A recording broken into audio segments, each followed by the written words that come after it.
ओकाड़ा से भाई अली अकबर साहब ने सवाल पूछा है। वो लिखते हैं, मोहतरम मुफ्ती साहब, हमारा सवाल ये है कि कब्र में मय्यत को उतारने वालों का ताक या जुफ्त होने के साथ सुन्नत का कोई ताल्लुक़ है या नहीं।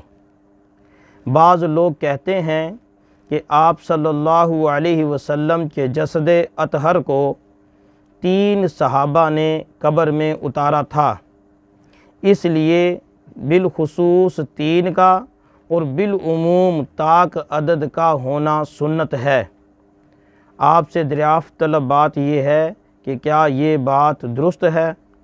अली अकबर। जी मेरे मोहतरम भाई, सबसे पहले तो इस बात को समझ लें कि कब्र में मय्यत को उतारने के हवाले से ताक या जुफ्त का कोई ताल्लुक़ नहीं। इसमें कोई ऐसी बात नहीं कि मय्यत को उतारने वाले जुफ्त हों या ताक हों। सुन्नत के साथ इसका कोई ताल्लुक़ या वास्ता नहीं है।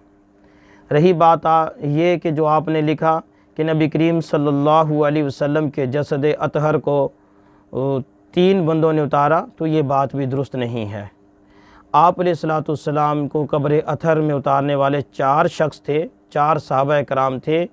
3 का नाम मुतय्यन है, चौथे के नाम में इख्तिलाफ है। इतनी बात तो ज़रूर है कि 3 का नाम मुतय्यन और चौथे में इख्तिलाफ, मगर ये नहीं कि आपको उतारा ही 3 ने है। तारीख़ में यह आता है कि आप सल्लल्लाहु अलैहि वसल्लम को कब्र अतहर में उतारने वाले हज़रत अली रज़ियल्लाहु ताला अन्हु थे, हज़रत अब्बास रज़ियल्लाहु ताला अन्हु थे और हज़रत अब्बास के बेटे हज़रत फ़ज़ल रज़ियल्लाहु ताला अन्हु थे। और चौथे के बारे में इख्तिलाफ़ है, वो मुगीरा थे या कोई और थे। 2-3 नाम आते हैं तारीख़ की किताबों में कि चौथे शख्स कौन थे।